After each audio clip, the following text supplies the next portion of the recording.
Chapter 8 deals with political parties. This is our last chapter of new material in the course. So we're going to finish our material this semester by looking at the political parties. And in the United States, the two major political parties have probably never been stronger. Understand, I mean this in a certain sense. Back 100 years ago, 120 years ago, maybe the political parties were stronger in the sense of organizing behavior at a local level. Perhaps being part of a political machine was more critical in times past. But as a organizing feature of American democracy, as something that helps people calculate how they're going to vote in elections, I'm making the case that the parties are very strong and that people are very politically or partisanship oriented today. A large majority of the voters identify themselves as partisans and they vote that way. In the past, a lot of people have been partisans or claimed membership in parties, but you see in times such as the 1960s, 70s, and 80s that it did not really structure how people voted in Congress or in their private lives. So you might ask, what do we mean by political parties? What is the nature of political parties in the United States? And so I list here several of the things that political parties do, such as recruit and train leaders, foster political participation, teach new citizens democratic habits and practices, but also other ideas that you might look at. And the argument of this chapter is that they make democracy possible. Without political parties, a representative democracy no longer has this linkage between the mass public and the leaders, because the mass public doesn't always understand which of the political figures are aligned, whereas collective responsibility can be met out at political leaders by their membership in political parties, and people can begin to see a relationship between their votes and how political outcomes occur.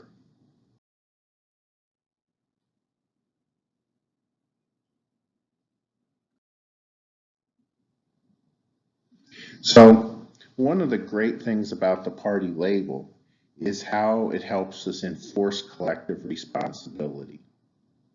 So party labels offer a shorthand cue that keeps voting decisions cheap and simple. If you think about a world in which the only costs of voting really are registering to vote, somehow getting yourself to the polls, and then figuring out how to vote, political parties save about 1/3 of all of our effort, right? If you know how you're supposed to vote, then it just becomes a matter of, well, can I get somebody to drive me? Can I drive? Can I get there? Did I remember that I wanted to vote 30 days ago so that I could register? So you're not always going to be right if you just vote for the person who belongs to the political party that you do or associates with the political party that you do, but it works a lot. Maybe it works 80% of the time, 90% of the time. How often do you actually disagree with people who are politically aligned with you? If it's a lot, then your cost of deciding how you're going to vote is high. But if you think about it, it probably is not very often.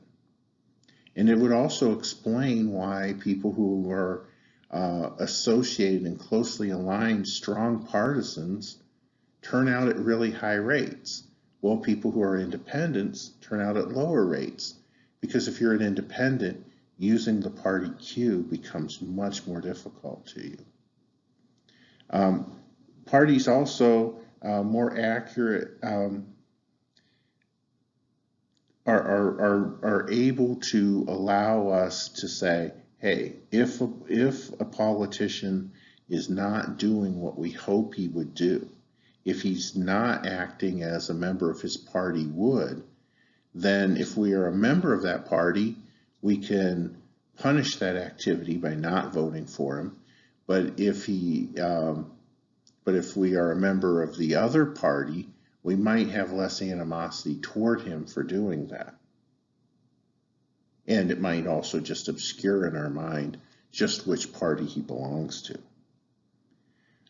So now candidates have a trade-off, right? If you are deciding that you're going to be a politician, oftentimes you're going to have to align with one of the parties if you hope to win. And that's going to cause you to have to sacrifice a little bit in what your preference is.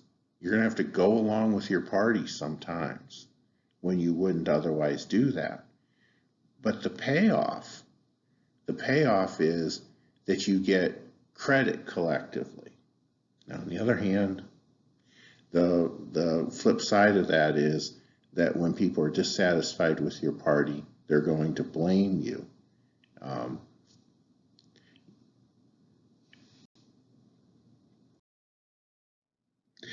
Now, we have here something that's a little bit of value added. It's not in the textbook, but it's something that you're expected to know and be aware of. Really, when we talk about mass political parties in the United States, we're thinking about three different concepts of what a political party is, and they're melded together by the mass political party. And so now a nice little mnemonic for that I've created here is pig, po, pie, which I imagine to be, one of those, like Marie Callender pot pies, right? And in it you have like pork and celery and carrots and a little bit of the sauce, and you put it in the oven and you bake it, and it's just delicious. So what are the constituent parts of the pig po pie as the mnemonic for a mass political party? Well, the mass political party connects three things: the party and government, the pig, right? Party and government.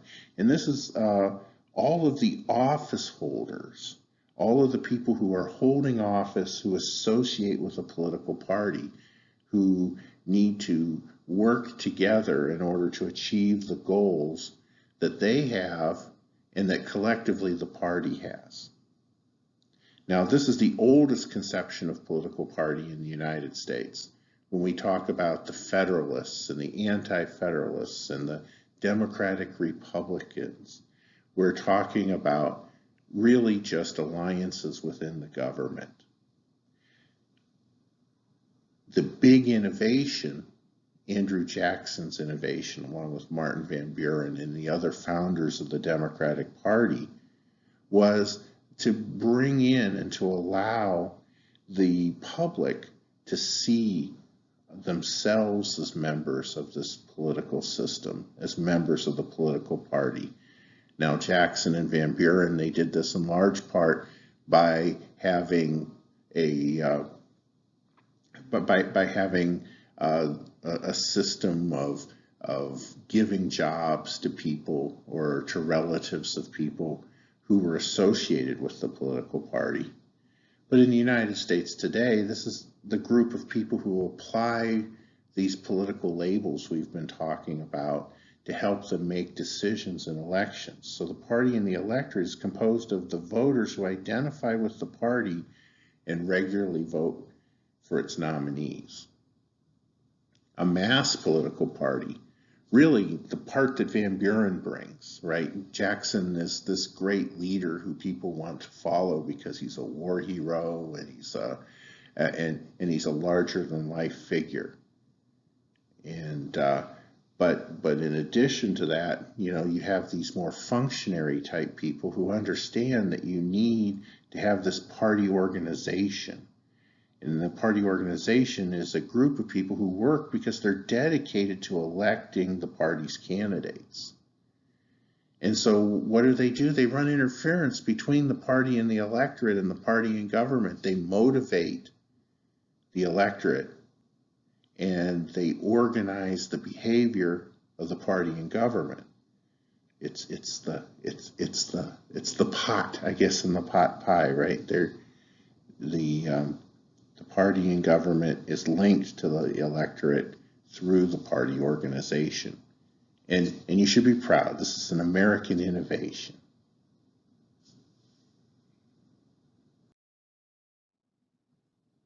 Now, the American political system is actually designed to facilitate two-party competition, not multi-party competition, not one-party competition, but specifically a two-party system.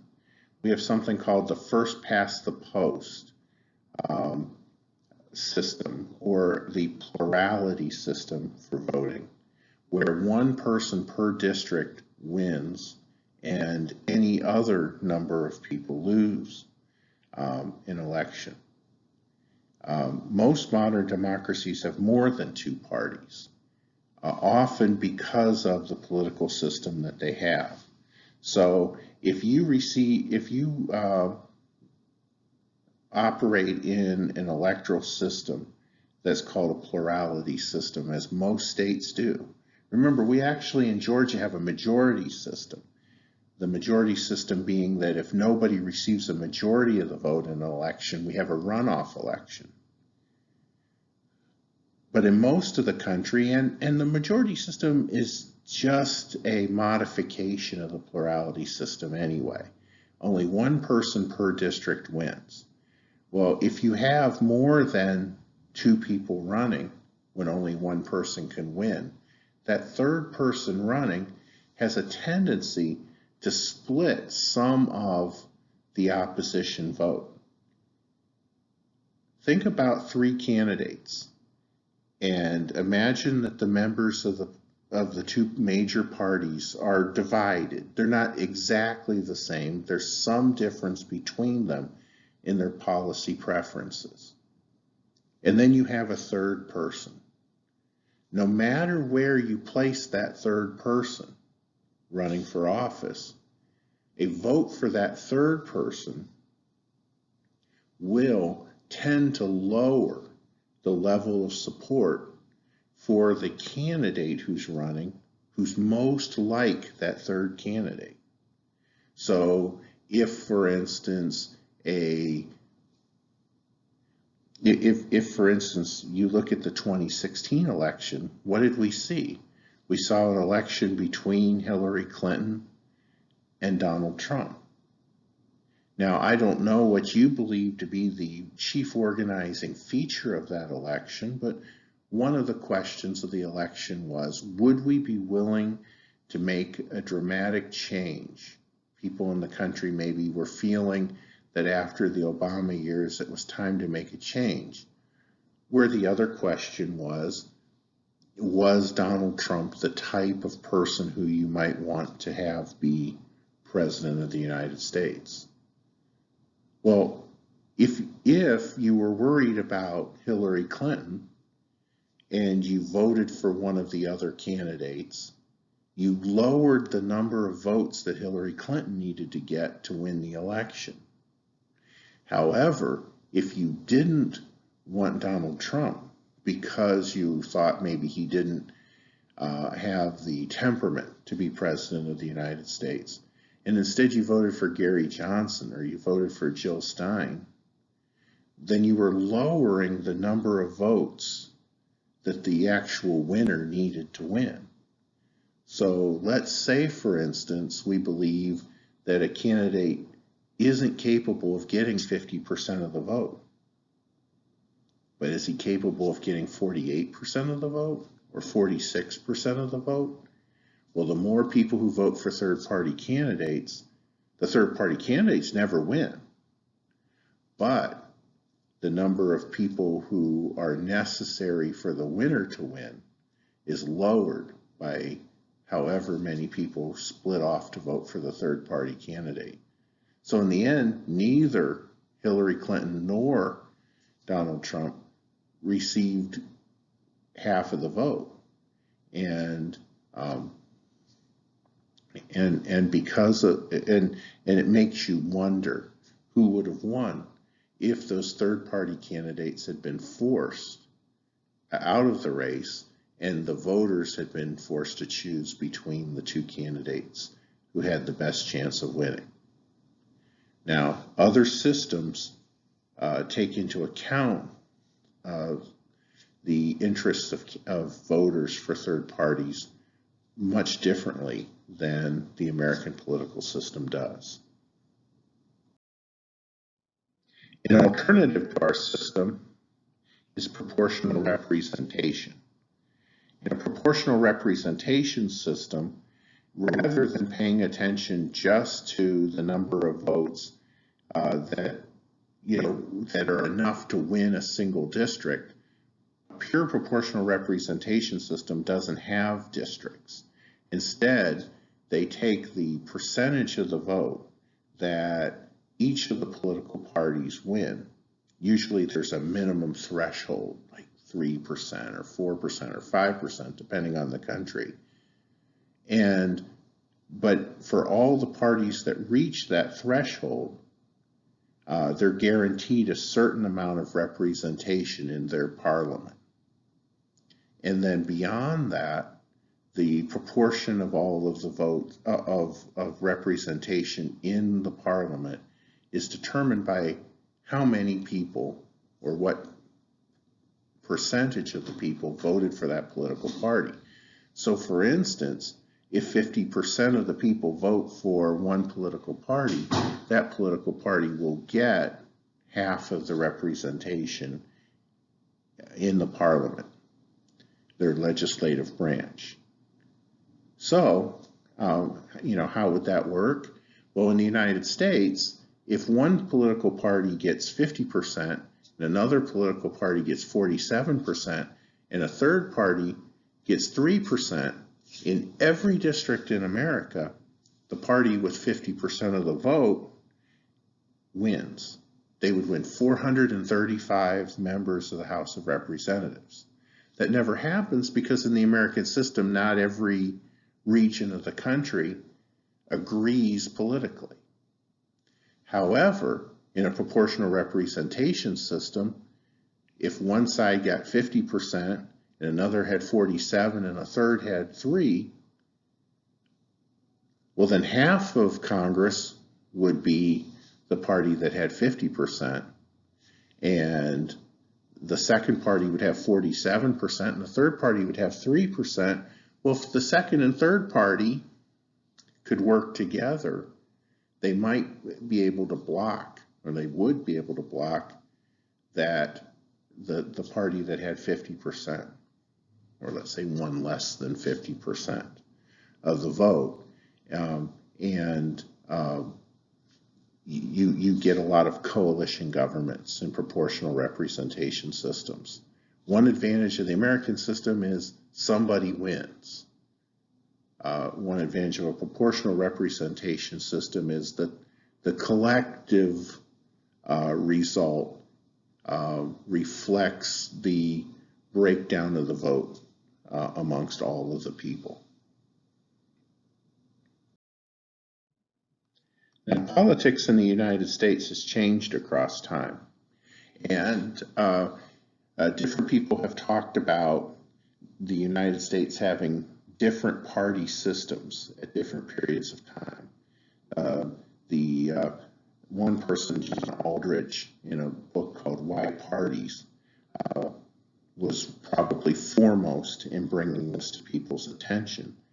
But if you look back at the founding of the country, you remember there was this debate between the Federalists, who were supporters of John Adams and James Madison, Alexander Hamilton, and then the people who were a little bit less in favor of a centralized government. It's kind of confusing, right? Nowadays, when people talk about federalism, they're talking about states' rights and more decentralization. It gives you an idea of just how decentralized things were in the beginning, that the people who were Federalists were viewed as the people who said, well, the country should be more unified. Well, the Anti-Federalists like Thomas Jefferson. Um, anyway, that was the debate between 1790 and about 1824, was between the Federalists and the Republicans, although we call them Democratic Republicans because they're the Republicans that went on to become the Democratic Party. Well, after the 1824 election, this is the one where John Quincy Adams was elected president, even though Andrew Jackson had more of the vote and more of the electors, but not half of the electors. So Congress elected John Quincy Adams. Well, in any case, then that broke up this system. The Federalists had fallen away. Everyone had become a supporter of the Democratic Republicans. And in fact, Andrew Jackson was so angry about having lost that he founded the Democratic Party, the oldest mass political party in the world. And eventually the anti-Jackson people formed the party that was called the Whigs. And the Democrats tended to win most all of those elections. They tended to control Congress most of the time. And the only time, there was only 2 times that the Whigs managed to elect one of their presidential candidates, and they were both famous and popular generals. Well, the second party system was working pretty well for the Democrats, but it fell apart over the debate over slavery and sectionalism. The Whigs, being the weaker of the party, fell apart first. The Democrats, their falling apart actually is what helped precipitate the Civil War occurring when it did. And when the Whigs fell apart, many of the Whigs, especially the ones who had been anti-slavery, gravitated toward the Republican Party. Several other groups, the Know-Nothings, which were a nativist party that was also very anti-slavery, and the abolitionists, all formed and coagulated together as the Republican Party that won the 1860 election. The Democrats had split apart into a northern, a southern, and then a sort of compromise group called the Constitutional Union Party. And those parties, those 3 Democratic parties lost to Abraham Lincoln, even though he only had about 40% of the vote. Well, the Republican Party in the third party system became dominant. They won the Civil War. In the South, the Democrats stayed powerful, but in the North, the Northerners hated the South and they viewed the Republicans as their party. In the South, the Democrats hated the North and they viewed the Democrats as their party. And this lasted until about 1894, where the Civil War was the main issue of the day. But the fourth party system comes about with the debate over progressivism. And in fact, the Republican Party during the fourth party system was so dominant that only when they split and couldn't agree between their more conservative and their more progressive groups did the Democrats win. In fact, if you look at the third and fourth party systems at the same time, you see a time when we only had 2 elected Democratic presidents between the end of the Civil War and the Great Depression. Now, the fifth party system is formed around the time of the Great Depression. What do we see? We see a change in sides as many people who had depended on the Republican Party and the growth of industry and railroads and things to help the development and the Industrial Revolution and such in the United States. The people switched sides to support the Democrats because they viewed that the Republicans had let them down with the Great Depression. And Franklin Roosevelt does a really good job during this time of bringing together a lot of groups who tended to disagree with each other. The fifth party system, when did the fifth party system fall apart, is a matter of great debate in American politics. And so some people say it fell apart in 1968 when you started to have people be upset at the high crime rates and sort of the disillusion within society related to the Vietnam War. You started to see a falling apart of the dominance of American industry, which had come to fore in the aftermath of World War II. So some people talk about 1968, when Richard Nixon won, as being the beginning of the end of this dominant New Deal or fifth party system. Other people say, yes, Nixon won, but that could have been an outlier, and that the real end of the fifth party system was maybe in 1980, when Ronald Reagan won 2 large landslide victories and actually was able for the first time to have Republicans take over the Senate for the first time since the beginning of the fifth party system.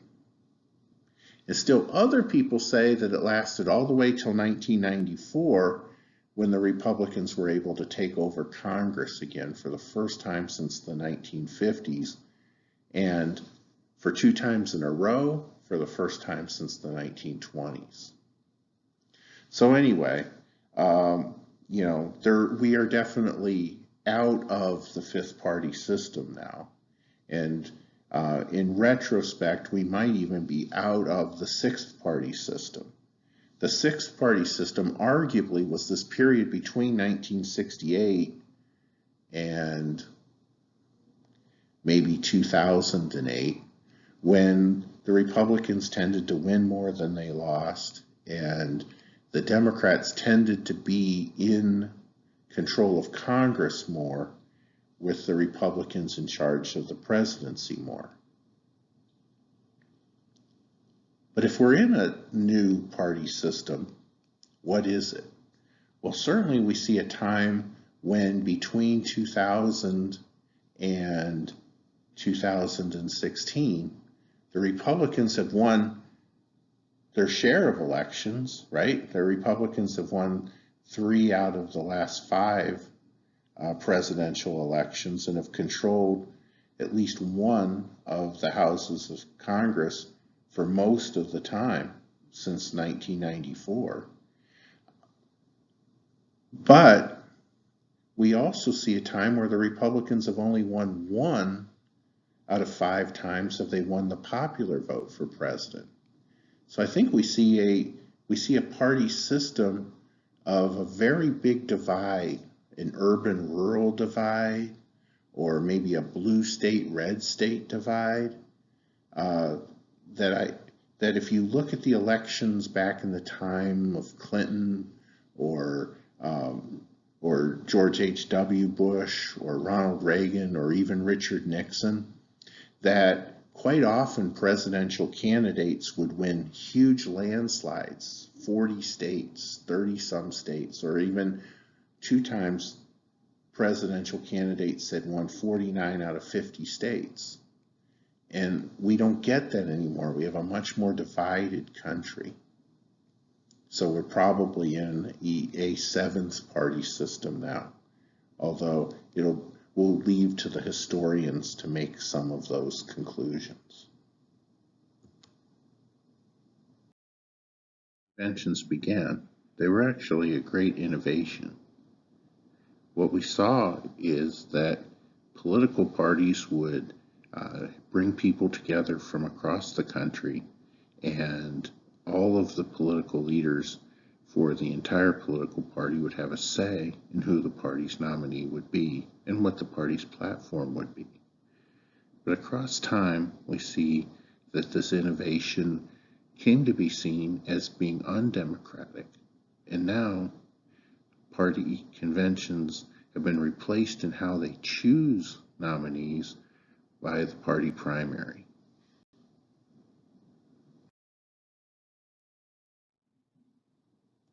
As I said before, we might even be in a seventh party system now. Maybe a sixth party system, maybe a seventh party system. We'll see.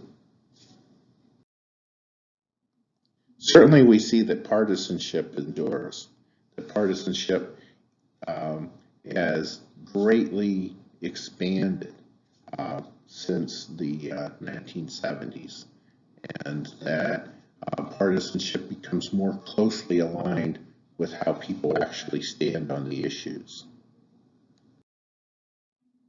Now, I've posted here a list of differences between the supporters of each of the parties, or what the parties stand for. In some ways, this is a great simplification. I don't think you'll be asked to know any of these particulars. If there's something that stands out as not being quite so, drop me a line. But we definitely do see that there's a difference between the parties. When push comes to shove, I don't know that I believe either party believes in a cheaper federal government. I think that they have their own spending priorities, though. For supporters, if we believe what Anthony Downs told us, then we don't really believe that changes in what the parties believe is half as important as changes in who are the people who are in the parties. And the coalitions have definitely changed. The party coalitions today, I guess, still have strong traces of the New Deal alignment. Unions, minorities, people who live in large cities still tend to be Democrats.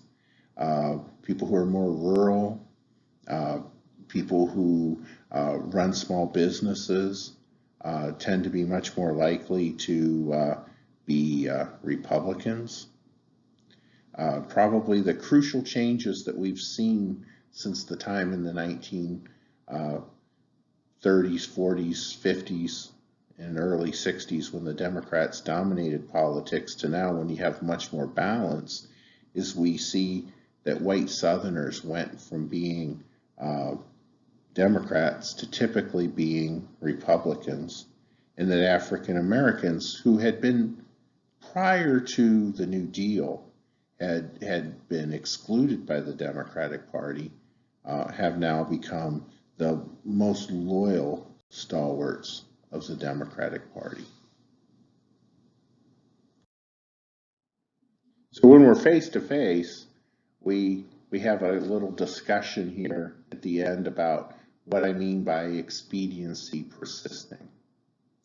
And what I mean by expediency persisting, as I tell people, and sometimes students agree and sometimes they disagree, is that people need political parties because people need to be able to not dedicate their entire lives to politics, but still draw conclusions about how they should vote that are rational, that are useful, so that they vote for essentially the right people to promote the side that they're on or the beliefs that they have. And so voters don't always like to admit that they're members of a political party or that they're followers of a political party, but it's rational that they would be. And that people who run parties have worked very hard to design the party to be a clearinghouse for those beliefs, so that when you run a campaign, there's buzzwords and terms and ways of thinking that are consistent with a political party, so that you can present your campaign in the very best way with the best chance of winning, in light of the support and the structured support of so many of the voters. All right, so this is what we have for chapter 12. It ended up taking me about 40 minutes. I suppose that makes sense, since I usually cover this in about one class session. I wish you all well. Make sure that you've watched the video update where we'll talk about some of the things that you'll need to know in order to complete the rest of the class successfully. Thank you.